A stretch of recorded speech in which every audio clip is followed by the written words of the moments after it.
है जंगल में और 18 साल तक तपस्या करता है। तपस्या करके जब थोड़ा उसका मन पवित्र होता है, मन सोचता है कि मैं अभी मेरा मन पवित्र हो गया, मेरा कोई पाप और नहीं रहा। चूड़ाला इधर घर में बैठ कर के सब जानती हैं, सर्वज्ञ हैं। पतिदेव क्या कर रहे हैं, कितने मूर्ख हैं। फिर भी मैं उनका सेवा करूंगी।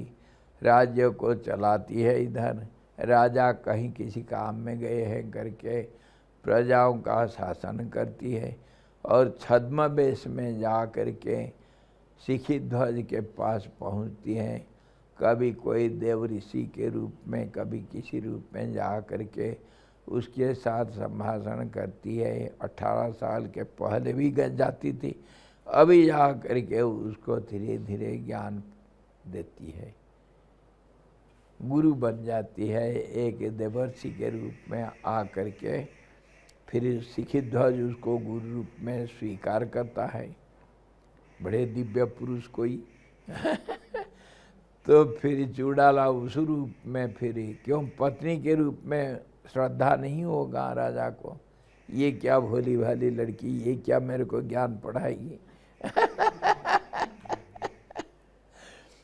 तो फिर चूड़ाला उसको समझ करके उसको ज्ञान देती है और आखिर राजा सिखिद्धर समाधि में चले जाते हैं। और फिर समाधि से उतरने के बाद चूड़ाला ही उसको फिर परीक्षा करती है, ये बिल्कुल इनका मन स्थिर हुआ या नहीं, जिसको कहते हैं स्थित प्रज्ञा। इनका जो बदलाव दुनिया का है उसमें ये विचलित होगा या नहीं होगा, स्थिर मति बन गया या नहीं। परीक्षा करके जब परीक्षा में पास होता है, अच्छा 100% मार्क रखता है राजा, तब फिर चूड़ाला अपना रूप ले करके बोलता है, राजा मैं तुम्हारी पत्नी हूँ। हाँ जी, मैं तुम्हारे गुरु नहीं। और अभी तो आप समझते हैं सारा दुनिया क्या है। अभी जंगल में रहना जो है, राज्य में राज करना भी वही एक ही बात, कोई फर्क नहीं पड़ता है। उसमें ना सुख है ना दुख है, ना लेना देना कुछ नहीं। चलो अब जो पहले से जैसे हो आया है, प्रारब्धवश जो कर्म हमारे ज़िंदगी का अवशेष है, उसका हम बिताने के बाद दोनों अब फिर परमात्मा में लीन हो जाएंगे। यही नियति का लेख है, इसीलिए उसी के अनुसार हम अपना जीवन को बिताना चाहिए। तो फिर दोनों आते हैं, राज्य को हजारों साल तक शासन करके फिर जब समय आता है, वो जैसे आज देखो आसमान में थोड़ा सा भी बादल नहीं, ऐसे ही शरदकालीन आकाश के माफी पूर्ण रूप से शांत आकाश, जैसे निर्मल नीला आकाश में जैसे बादल सब हट जाते हैं और जैसे सब कुछ उसमें समा जाता है, वैसे ही परमात्मा में दोनों को दोनों लीन हो जाते हैं। तो उसको बोलने के बाद त्याग किसको कहते हैं उसको समझा रहे हैं राम को। राम जी को समझाते हैं, त्याग ऐसे ही फेंक देने से नहीं होता है, मन से फेंकना चाहिए। मन में अहंकार है, घमंड होता है, बुद्धि है, मन है, ये सब का जड़ है जो चित्त है। इसको जब तक त्याग नहीं किए, दुनिया को लात मारने से क्या होता है? जड़ तो यहाँ है। पेड़ को काट देने से क्या होता है? जड़ तो है, फिर पेड़ उग जाएगा। इसीलिए जड़ से उखाड़ना चाहिए। तो ऐसा समझा करके उसको दूसरे एक कहानी बोलते हैं कि राम ऐसे ही दूसरे भी एक था, कच्छ की कहानी बोलते हैं। जो देवगुरु बृहस्पति हैं, उनके लड़का कच्छ भी, उसको भी ऐसा ही मोह हुआ था, राम जी को जैसे हुआ था। तो वो भी सब कुछ कैसे त्याग किया जाता है, मन को कैसे त्याग करेंगे, मन ही तो सब कुछ करता है। मन को कैसे त्याग करे, चित्त को कैसे त्याग करे, समझ में नहीं आ रहा था। उसके पिताजी जो बृहस्पति फिर उसको समझाए और कच्छ को फिर समझ में आया कि तुम कौन हो। तब फिर कच्छ को भी ज्ञान हुआ, वैसे ही है राम, तुम इस दुनिया को इसे ही एक एक खेल जैसे मानो। तुम इसको मन ही मन त्याग करके सारे कर्म को जैसे सामने आता है बिना आपत्ति से सब काम को निभाओ। ये है संसार, ये है जीवन, ऐसे ही जिंदगी जीना चाहिए। कोई त्याग नहीं, कोई ग्रहण नहीं। तो उसको समझाने के बाद फिर दूसरी एक कहानी बोलते हैं कि मिथ्या पुरुष। एक मिथ्या पुरुष की कहानी बोल करके बड़ा चौंका देते हैं राम जी को। अरे ये मिथ्या पुरुष कैसा है, जो पुरुष है ही नहीं, उसकी कहानी उसी की कहानी अभी बोल रहे थे, बोल दिए मिथ्या पुरुष कैसे। उसकी कहानी ऐसा हुआ कि एक कोई मिथ्या पुरुष, उसका नाम है, नाम ही मिथ्या पुरुष, जो है ही नहीं। अच्छा आप लोग सुने हो कुचंद्रम, जानते हो कुचंद्रम क्या है? नहीं जानते हो? नहीं जानते हो? अच्छा, आकाश को तो देखे हो ना, आकाश को मेरे को दिखा दो। है कैसा है आकाश?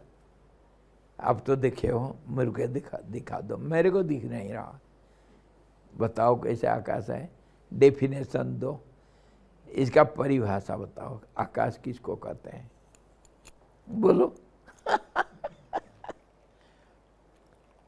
बाघ देखे हो? बाघ देखे हो? बाघ है, बाघ, बाघ टाइगर देखे हो? चिड़ियाघर में, जंगल में, सामने देखो आ करके आते हुए। अच्छा, बाघ का परिभाषा बताओ, किसको बाघ कहते हैं, बोलो। एक जीव है, आग्रेसिव, भयंकर जीव है, हिंसक प्राणी है, और उसका क्रोध में भरा हुआ रहता है। हाँ, उग्र रूप होता है, और वह मांसाहारी है। सामने जो हुआ उसको वो ख़त्म कर देता है, मार डालता है। जंगल का राजा होता है, बड़े बलवान होता है। ये सब बाघ का परिभाषा बोलेंगे। और क्या, जंगल में रहता है, कभी कभी पकड़ के ला करके चिड़ियाघर में रखते हैं लोग देखने के लिए। इसी प्रकार हम बाघ को देखे हैं तो उनका परिभाषा, डेफिनेशन हम देते हैं। तो आकाश को तो आप देखते हो, बताओ क्या परिभाषा उसका, कैसे होता है आकाश? उसका बाप कौन है? वो कहाँ रहता है आकाश? क्या खाता है, क्या पीता है, कहाँ जाता है, कहाँ से आता है, कब पैदा हुआ, कब मरेगा? कुछ तो बोलो यार। सर्वव्यापी, सर्वव्यापी है। अच्छा, इतने ही परिभाषा है। सर्वव्यापी है तो आप कौन है फिर? आकाश के अंदर हो तो फिर आप कौन हुए, बताओ? सर्वव्यापी बोल के कैसा बोल देने से हो जाएगा? सुनी सुनाई बोलो कैसे सर्वव्यापी, तो आप कहाँ हैं? वो अगर सर्वव्यापी है तो सब के सब जगह पर सब समय में सब तरह से रहेगा। तो फिर मैं कौन हूँ, तुम कौन हो, तुम कहाँ हो, कहाँ से आ गए तुम सर्वव्यापी के अंदर? है कुछ सोच विचार करके बोलते हो या ऐसे ही जैसे बच्चे कुछ बोल देते हैं? बोलो भाई, वो सर्वव्यापी हो गए तो मैं कहाँ जाऊं? मैं भी तो हूँ। है ही नहीं है? हाँ तो बताओ ना वो कहाँ है, कैसे है, कहाँ से आया, कौन पैदा किया? जो है उसको कोई बनाने वाला होगा। ये किताब है ना, कैसे बनाई है? बना होगा तो कोई भी किसी भी हालत में, कुछ कागज होगा, कुछ ऐसा अक्षर होगा, कहीं प्रिंट होगा, कोई तो बनाने वाला होगा, नहीं तो कैसे बन जाएगा? तो ऐसा आकाश को कौन बनाया बोलो? तो ऐसे ही हम सोचते नहीं, कुछ सुनी सुनाई बोल देते हैं। मिथ्या पुरुष जिसका कोई नाम लेस नहीं, किसी को कोई देखा नहीं, कोई जाना नहीं, आकाश जो नहीं है उसको आकाश कहते हैं, शून्य को आकाश कहते हैं। शून्य मतलब जिसके अंदर सब कुछ है, ठोस है, जो ठोस है, सॉलिड है, उसी को एम्प्टी भी कहते हैं। जिसके अंदर और कुछ नहीं है उसी को तो सॉलिड बोलेंगे, उसी को तो शून्य बोलते हैं। तो और सब कुछ उसके अंदर है, तभी कुछ जैसे हमको दिखता है, परंतु कोई तो बुद्धि उसका काम, जब सर्वव्यापक होगा बुद्धि कैसे पहुंचेगा उसको? बुद्धि काम नहीं करती है, मन नहीं समझ सकता है, ऐसा चीज़ जो है जिसको हम सोच नहीं सकते हैं, वैसे को आकाश कहते हैं। और शब्दार्थ होने से आकाश, आ मतलब पर्यंत उपसर्ग होता है। आ कितने उपसर्ग होते हैं व्याकरण में? 26-27 उपकरण नहीं भाई, क्या कहते हैं, प्रीफिक्स, क्या बोलते हैं उसको?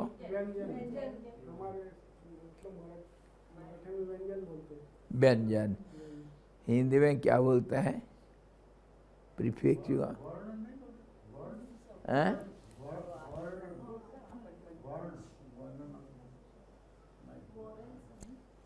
अरे उपसर्ग बोलते हैं उसको संस्कृत भाषा में।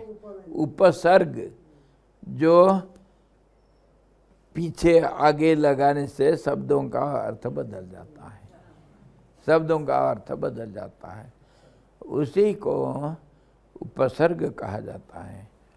तो आ उपसर्ग, ऐसा 26 उपसर्ग है।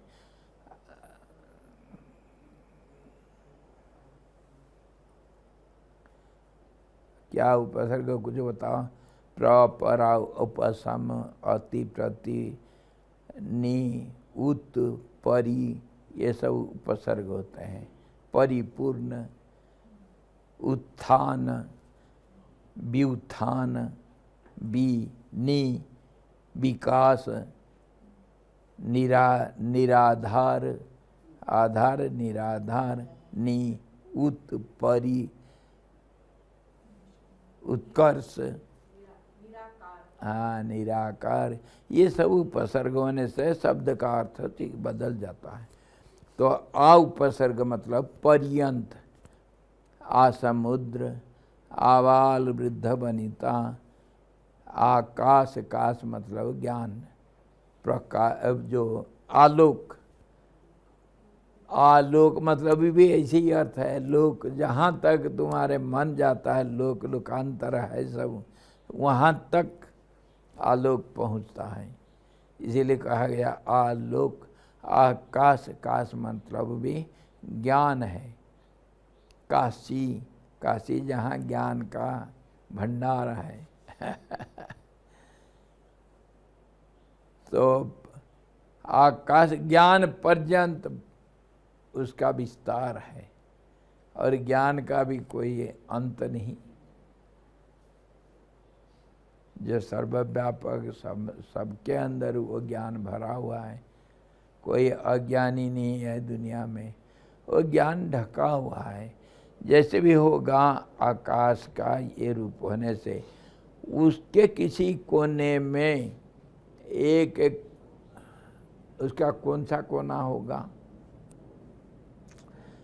जो सोच के बाहर, ये मिथ्या पुरुष नाम से जो कोई पुरुष है ही नहीं, वहाँ वो एक बड़ा भारी अपना राज्य बना रखा है, उसमें वो अकेला रहता है और उसके बिना उधर और कोई नहीं। वो प्रजा भी राजा भी सब कुछ वही है। और अगर वो कुछ देखता है वो अपने आप को देखता है और कोई है ही नहीं उधर। तो वहाँ पर उसके बिना अगर कोई होगा तो वही है। ऐसे ही बहुत समय वो अपने आप रहता हुआ वो कभी सोचा मैं इस आकाश का रक्षा करना चाहिए, क्योंकि ये मेरे आधार है, आकाश के ऊपर रहता हूँ मैं, इसलिए आकाश को रक्षा करूँगा मैं, आकाश को कहीं इसका हिफाजत करूँगा, इसको सुरक्षित रखूँगा, नहीं तो ये मर जाएगा कभी। वो सोचा, सोच करके एक बड़ा भारी कुआं खोदा, उसके अंदर आकाश को रखा है और उसको बड़ा पालन पोषण के ढंग से रखा। कुछ दिन के बाद कुआं गिर गया, टूट फूट गया। तो देखा अरे मेरा आकाश तो मर गया, नहीं नहीं नहीं नहीं, इसको फिर मैं किसी भी हालत में बचाऊंगा। एक घड़ा लाया, घड़ा के अंदर उसके रखा, घड़ा के अंदर आकाश होता है ना, अच्छा, उसको रखा, फिर उसका पालन पोषण किया, बड़े चारों तरफ से बड़ा जत्न से उसको रखा। फिर कुछ दिन के बाद फिर वो आकाश घड़ा टूट फूट जाता है, तो मेरा आकाश मर गया, अरे क्या करूं, बहुत रोता है, बड़ा दुखी हो जाता है। फिर कहता है नहीं नहीं नहीं, मेरा आकाश को किसी भी हालत में रखूँगा। तो बड़ा भारी एक मकान बनाता है, वो मकान के अंदर उसको रखता है। फिर वो मकान भी गिर जाता है। उसके बाद एक मकान ऐसा बनाता है कि चारों तरफ दूसरे मकान बना करके उसको बचाता है। तो सब के सब जब से ख़त्म हो जाते हैं, बड़ा दुखी हो करके बहुत परेशान हो जाता है। फिर एक गुफा के अंदर लेकर के आकाश को रखता है, कहता मेरा आकाश तू इधर पूरा ढंग से रहना। ऐसे ही करके बहुत दुखी हो जाता है। आखिर जब आकाश को रक्षा नहीं कर पाता है, अपने आप बहुत दुखी हो करके सिर फोड़ता है और कुछ दिन के बाद फिर वो खुद मर जाता है। ऐसा कहानी आया, मिथ्या पुरुष का कहानी, जो आकाश का बचाव में बड़ा जिंदगी बिता दिया और कुछ कर नहीं पाया, रो रो करके मर गया। ऐसे कहानियाँ बहुत सारे हैं। मिथ्या पुरुष की कहानी वशिष्ठ जी राम जी को समझा रहे हैं। ये दुनिया भी ऐसे ही है।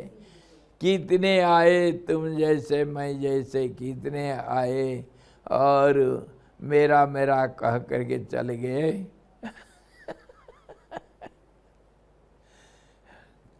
कबीरदास बोल गए, कहते हैं माटी कहता है कुम्हार को, माटी कहता है कुम्हार को, माटी मिट्टी, हाँ वो कुम्हार को कहता है तू मोहे रो दे का है। ऐसा एक दिन आएगा मैं रो दूंगा तुम्हें। वो कहता है मिट्टी, अरे कुम्हार मेरे को क्या मसलता रहता है तू, एक दिन ऐसा आएगा तेरे को भी मैं मसलूंगा। तो ऐसे ही कितने आए कितने गए, दुनिया को बड़ा भारी बचाव करते हैं, आप बचाव करते हैं ना? अपना घर द्वार को नहीं करते हो? बाल बच्चों को देखभाल करते हैं ना? कब तक करोगे? सब आए, सब कुछ करके चले गए बेचारे, कुछ नहीं हाथ लगा।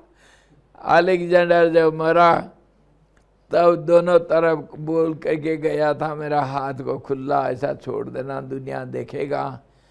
दिग्विजय पूरा जो इतने बड़े विश्व विजेता मरते वक्त कुछ नहीं लेकर के जा रहा है। तो आप अपने घर को संभाल लिए ना अभी? बाल बच्चे सही सलामत है ना? है तेरी के। महाराज उपसर्ग in English is prefix, countable noun. है Prefix. प्रीफिक्स तो मैं बोल रहा था ना, ये अंग्रेजी में प्रीफिक्स है और संस्कृत में उपसर्ग और हिंदी में उपसर्ग भी बोलते हैं और दूसरे दूसरे भाषा में अपने अपने व्याकरण में कुछ कहते हैं। हाँ, वो शब्द के नाउन के पहले लगा दे तो बाद में कभी कैसे लगाने से वह शब्द का अर्थ को विशेष बना देता है और कुछ बना देता है, अर्थ को बदल देता है, उपसर्ग बोलते हैं। उपसर्ग मतलब जो सर्ग मतलब जो क्रिया जो हम बनाए, शब्दों को बनाए, शब्द रूप बनाए, शब्दों को रूप दिए, तो वो शब्द रूप का उसके पास में जोड़ देने से उसका रूप बदल जाएगा। तो इसी प्रकार वो कहानी सब बोल करके अब वशिष्ठ जी वो कहानी का उपसंहार करके मिथ्या पुरुष शब्द आदि का अर्थ और उक्त आख्यायिका का साम्य वर्णन द्वारा तात्पर्य को समझा रहे हैं राम जी को। इसको थोड़ा बहुत हम देखे थे, आप भी और दोबारा सुन लो। राम जी ने कहा है, प्रभु मिथ्या पुरुष प्रसंग से आपने जैसे मायामय पुरुष का कथन किया है, वह किस अभिप्राय से किया और उसके द्वारा किए आकाश रक्षण का जो भी अभिप्राय है, यह मुझको समझाइए। आकाश को कैसे रक्षा किया वो, ये कह करके आप क्या समझाना चाहते हैं? राम जी पूछे, ये मिथ्या पुरुष जो है ही नहीं, उसके कहानी मेरे को बोलते हैं, इसका मतलब क्या है?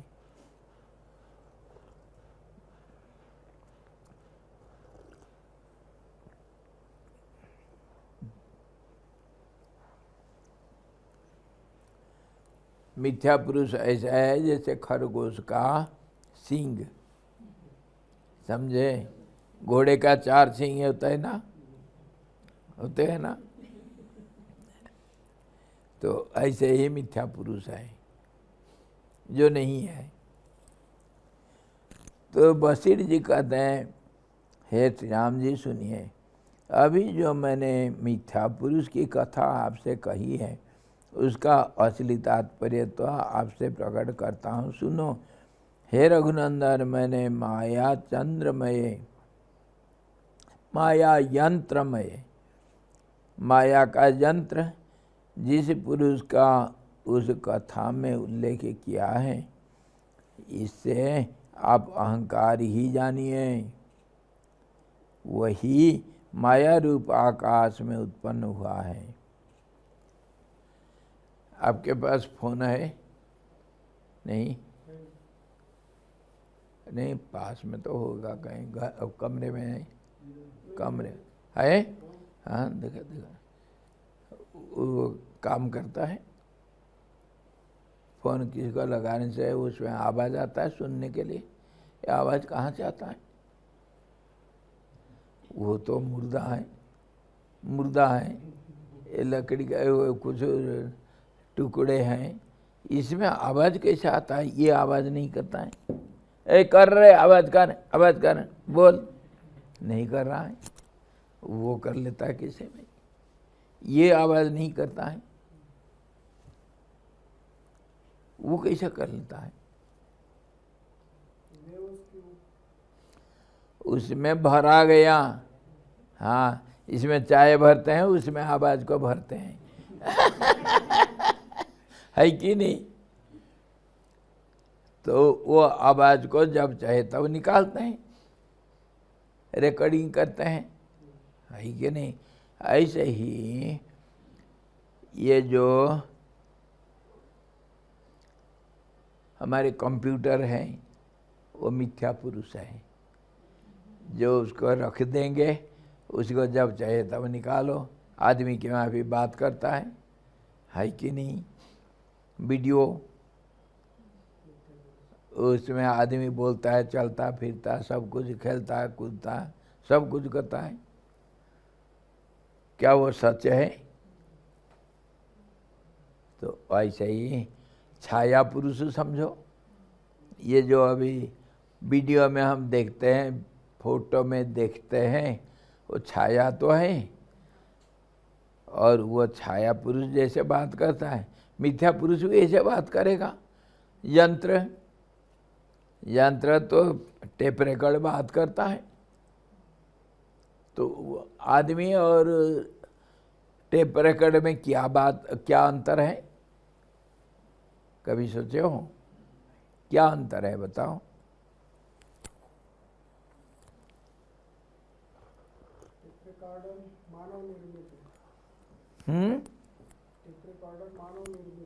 मानव निर्मित है।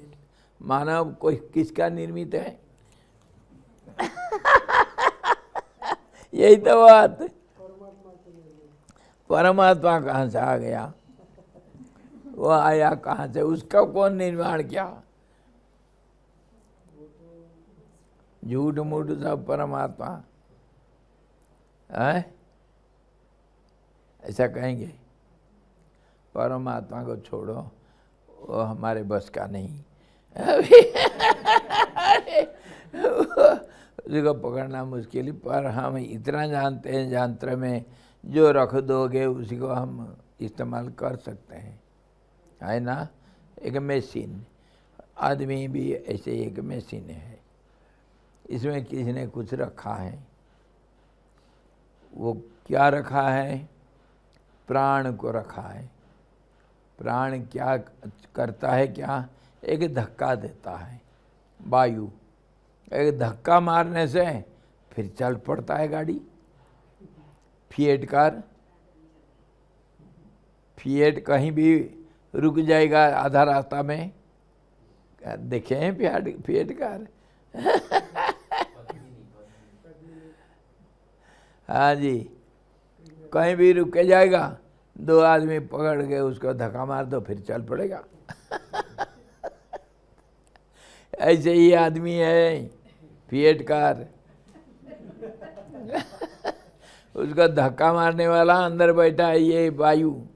वायु प्राण रूप में धक्का मारता है हर चीज को। हार्ट बीट मतलब क्या है?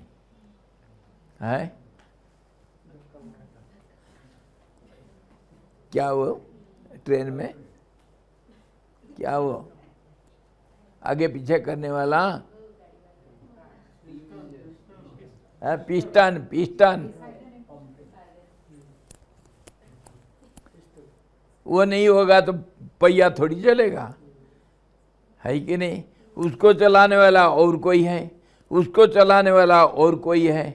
जब पहले वो चाबी वाला घड़ी आता ना, इसमें भी कुछ है। एक चक्र दूसरे चक्र को चलाएगा, दूसरे तीसरा को, तीसरा चौथा को। एक बार एक को भर दिया चाबी तो वो धीरे धीरे खुलता रहेगा, तो दूसरे को चलाता रहेगा, तीसरा को चलाता रहेगा, तीसरा चौथा को। तब फिर ये सुई और घड़ी का जो घड़ी और मिनट का जो सुई है वो भी चलते रहेंगे। यही तो है यंत्र। और ये भी मनुष्य भी एक यंत्र है।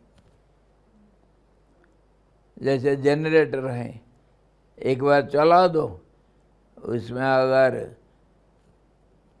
पावर है, फ्यूल है, तब तो वो चलते रहेगा। 24 घंटा चलाओ। वो जो क्या वो टेक्सटाइल मिल्स देखे हो, 24 घंटा चलता रहता है। कैसे चलता है? वो चलता है। मुर्दा कहीं चलेगा क्या? कोई यंत्र अपने आप चल पड़ेगा क्या? गाड़ी चल पड़ेगा क्या? हाँ चलता है भाई। नहीं चलता है? नहीं देखे हो? ढलान में रख दो अपने आप चल पड़ेगा।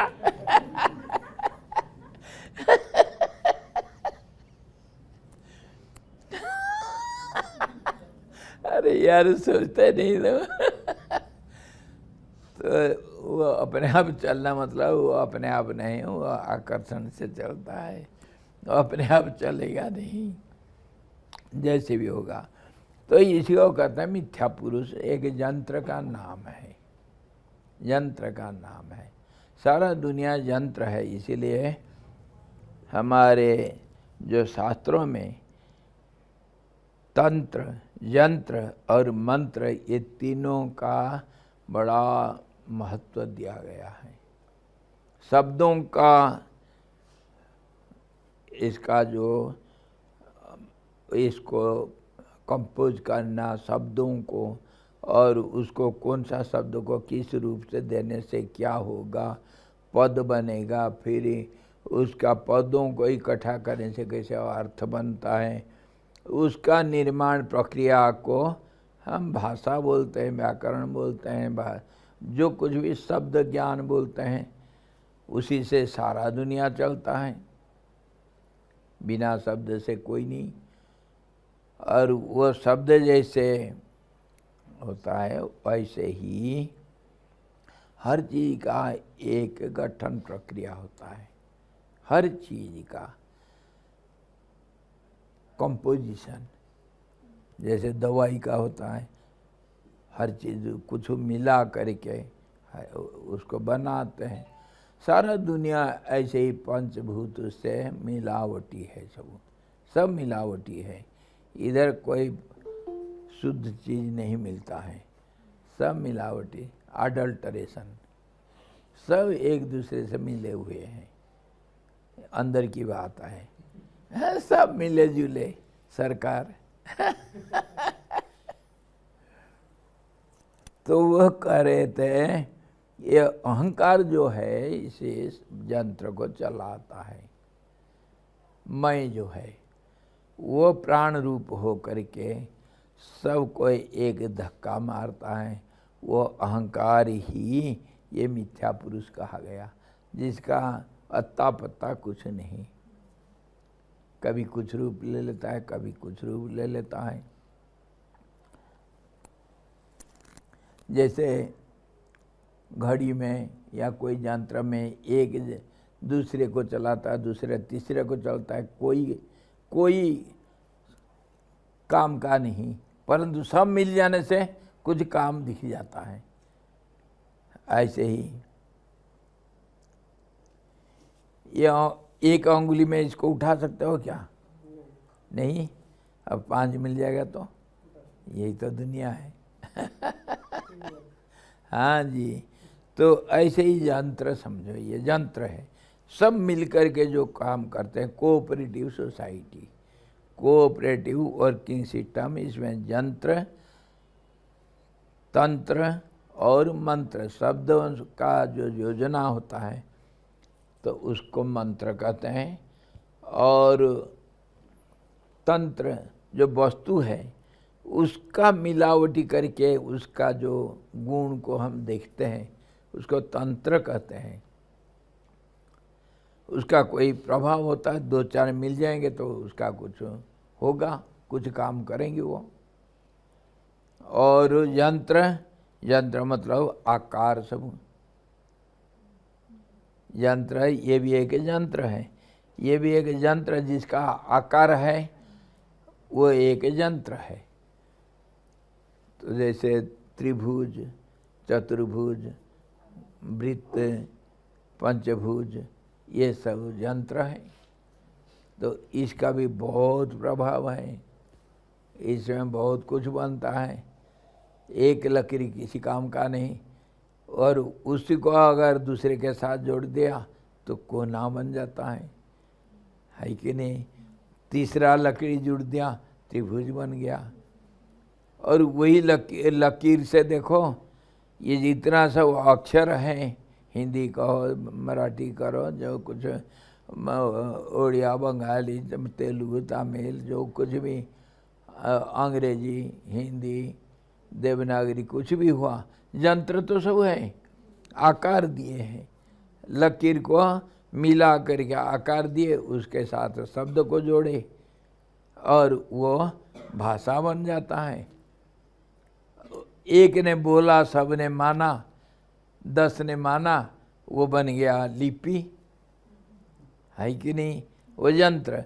ऐसे ही सारा दुनिया बना हुआ है यंत्र, मंत्र, तंत्र से। सारी दुनिया इसी से चलता है। और हमारा शरीर भी ऐसे ही है, हमारा जिंदगी ऐसे ही है, मानो और समझो इसको। ये तो गहरी बात है। इसको जब तक विश्लेषण करके, इसके ऊपर विचार करके गहरी जड़ तक नहीं जाते हैं, तब समझ में नहीं आता है। शरीर को डॉक्टर लोगों के पास जाओ, एक मुर्दा को लाओ, कभी साइंस कोई केमिस्ट्री या बॉटनी वगैरह कुछ पढ़े हैं, बायोलॉजी वगैरह हैं? मेढक काटे हो? नहीं। कॉकरोच नहीं काटे हैं? अरे काटे, लाऊं मैं?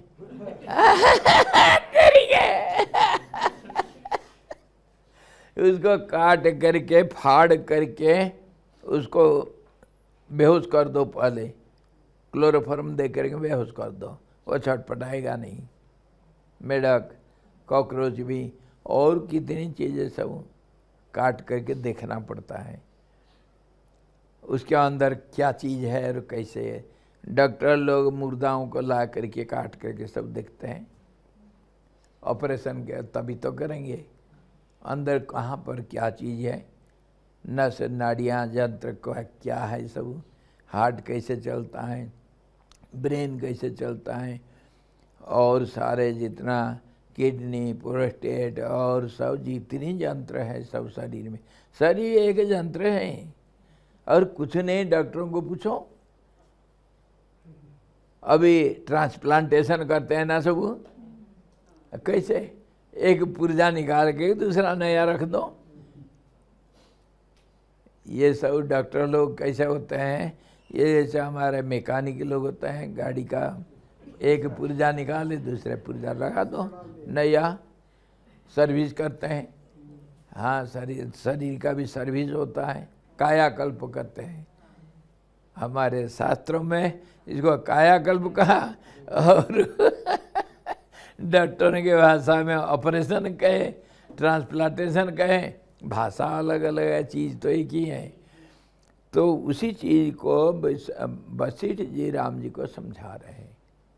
ये दुनिया का जो बनावटी है वो ये जो मिथ्या पुरुष के अलावा और कुछ नहीं, जो मैं करता है अंदर बैठा है, ये एक प्राण के रूप में, कोई अहंकार के रूप में वो मैं करता है, करता तो और कोई यंत्र चलता रहता है। वो यंत्र को चलाने के लिए एक धक्का प्राण के रूप में मारता है, तो एक बार धक्का देने से जैसे गाड़ी चल पड़ता है। बैटरी काम नहीं कर रहा है, मारो धक्का, करेगा काम। एक बार चल पड़ा तो चलेगा। तो ऐसे ही ये मिथ्या पुरुष का काम है, वो अहंकार के रूप में सारे सब के अंदर बैठा हुआ है। वो अहंकार के रूप में मैं करता है। उसी को राम को समझाते हैं। राम इसके गहरी रहस्य को समझो। दुनिया ऐसे ही चलता है, माया यंत्रमय। जिस पुरुष का उस कथा, हमारे अभी रोबोट चलता है, रोबोट क्या क्या नहीं करता है। उसे आप अहंकार ही जानिए। यही माया रूप आकाश में उत्पन्न हुआ। उत्पन्न हुआ मतलब नहीं हुआ। आकाश तो, आकाश में कौन सा पेड़ पैदा होता है, पैदा हुआ है? कल मैं बहुत सारे फल खाया था। आकाश में एक बड़ा सुंदर बगीचा था, उसमें आजकल बहुत आम अल्फांसो पक कर के सब गिरे थे। मैं कहा अरे ये पुणे वाले आ रखे हैं, अरे इनको बोल दो ये सब अल्फांसो सब विदेश भेजेंगे। बड़ा बड़ा, इतना बड़ा बड़ा आम। हाँ जी, खाते खाते पेट भरा नहीं मेरा। हाँ जी, आकाश में कहीं आम का पेड़ होता है? तो ऐसे ही मिथ्या पुरुष आकाश में जो पैदा हुआ उसका कोई ऐसे ही है, मानो मनगढ़ंत। हे साधो, जिस इस मायामय आकाश के एक कोने में यह जगत अवस्थित है, वह स्वयं सृष्टि के पहले भी असीम असत और शून्य रूप ही रहता है। ये नहीं आता है पहले। ऐसे ही जैसे आसमान में शाम को जैसे एक टुकड़ा बादल दिख जाता है, कहाँ से आता है भाई? रात को अंधेरा आ जाता है, कहाँ से आ जाता है? पूछो उस अंधेरा को। ऐसे ही शाम को एक टुकड़ा बादल आसमान में आ जाता है, देखने के लिए रंग रंगीला हो जाता है। इंद्रधनुष में 7 रंग दिख जाते हैं, कहाँ से आ जाते हैं ये सब? और जाते भी कहाँ? कभी सोचते हो? ऐसे ही तुम आए हो, ऐसे ही तुम जाओगे। तेरी के जरा अपने ऊपर ढालो तो सब ढांचा। ऐसे ही ये दुनिया सारा, ये इसको समझाने के लिए वो मिथ्या पुरुष का कहानी मैं बताया राम तेरे को, समझे? ये सब झूठ मूठ इसी ढंग से है। जो पेड़ इधर था ही नहीं, आज इतना बड़ा पनप करके दिख रहा है, वो तो मिट्टी ही मिट्टी था। ये मिट्टी को कभी खाली मिट्टी देखे हो आप? कभी देखे हो खाली मिट्टी? कुछ ना कुछ होगा, कुछ ना कुछ बीज है ही कहीं पड़ा हुआ है। वो घास होगा, पत्ता होगा, कुछ ना कुछ होगा। रेगिस्तान में भी वो इतनी सब कुछ निकलते हैं सब। आज देखो वो रेगिस्तान हमारा राजस्थान, आज पानी सिंचाई इतना हो रहा है, इतने बड़े बड़े संतरे हैं, नागपुर का संतरे, और ये क्या राजस्थान के सब फसल और इतने फल सब इतने सारे पैदा होता है। जहाँ कभी कुछ नहीं होता था, आज सब कुछ पैदा होता है। जो आज रेगिस्तान है, कल उपजाऊ जमीन बन जाता है। सब जगह पर कुछ ना कुछ है, बीज है। और ये किसान कौन है? ये सारा खेती करता है। देखो कितना सुंदर सुंदर बाग बगीचा, सब फूल खिले हैं, पेड़ हरा भरा लहलहा रहे हैं। ये किसान कौन है? गीता में भगवान कहना, अहम बीज प्रदः पिता। स्टोर हाउस मेरे पास है, बीज का स्टोर भंडार मेरे पास है। हाँ जी, आ जाना सस्ता, और वो पुराने बीज मिलेगा सस्ता भाव से। भगवान ठेका ले रखा है। किसान तो वही है। क्षेत्र ये शरीर को माना गया। ये शरीर में बीज मैं डालता हूँ, फसल कर्म रूपी फसल मैं उगाता हूँ, और उसका फसल आमदनी कर्म फल रूप में मैं ही देता हूँ।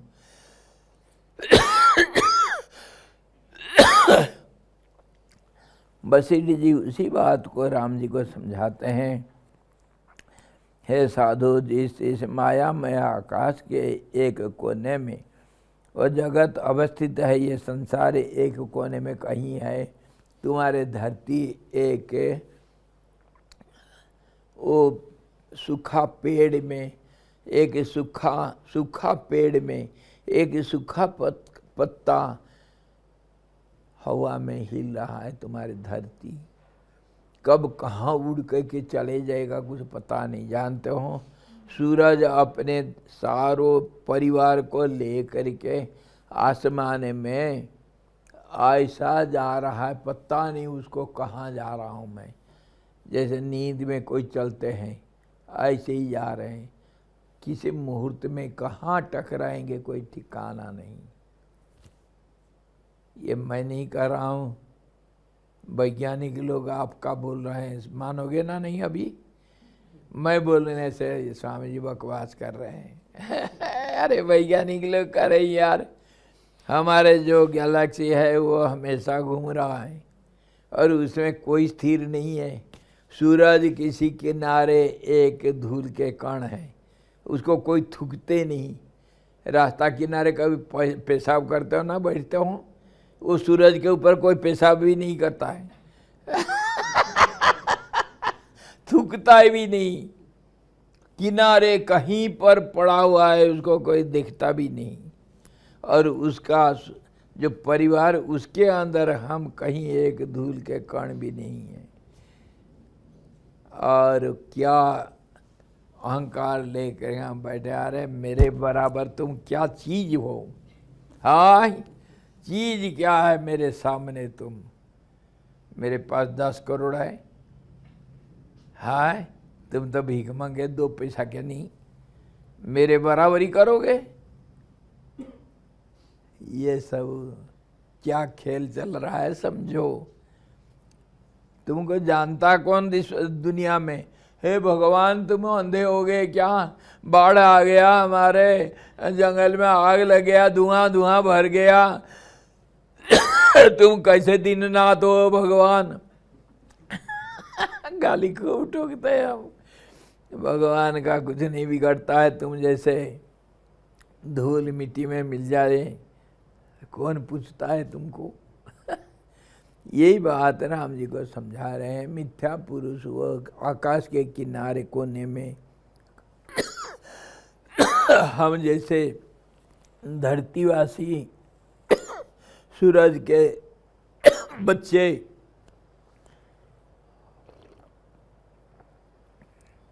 इसको पूछता है कौन, देखा कौन। जो अनंत करोड़ों ब्रह्मांड ऐसा गैलेक्सी हवा में उड़ते हैं, उस भगवान को तुम्हारी चिंता पड़ा है। वही समझाते हैं, राम समझ जाओ तुम्हारी स्थिति को। यही है माया पुरुष, ऐसे ही खेल करता है हवा में। बवंडर चलता है, उसमें जी हो गया। एक कहावत है, जब तूफान चलता है, सील जानते हैं ना, सिलवट्टा पत्थर, सिलवट्टा आसमान में उड़ते हैं और रुई कहता मेरे को बचाओ। मैं उड़ना नहीं चाहता, मुझे कहीं चिपका दो, मैं नहीं जाऊंगा ऊपर।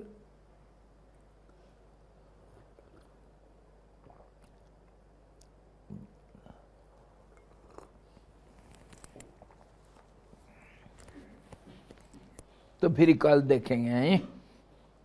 अभी आपका स्टेज बन चुका है, सारे बता दिया आप लोगों को।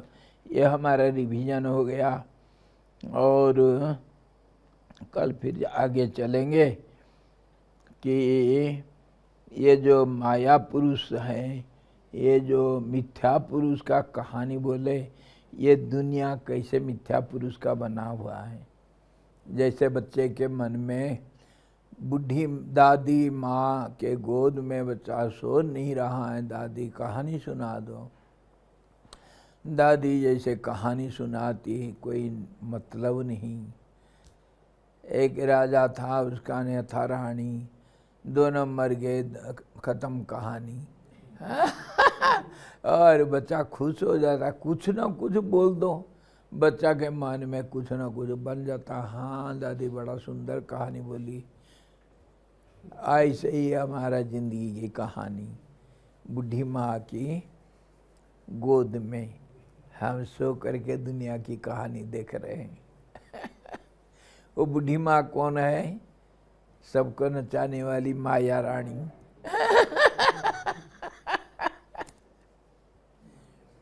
हाँ जी, पर कल देखेंगे फिर। है हरि ओम। पूर्णमदः पूर्णमिदं पूर्णात् पूर्णमुदच्यते च पूर्णमादाय पूर्णमेवावशिष्यते।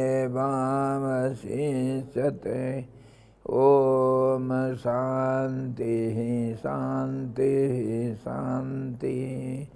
सद्गुरु भगवान की जय, सच्चिदानंद भगवान की जय, शब्द ब्रह्म की जय, सरस्वती महारानी की जय, जोग वशिष्ठ जी भगवान की जय।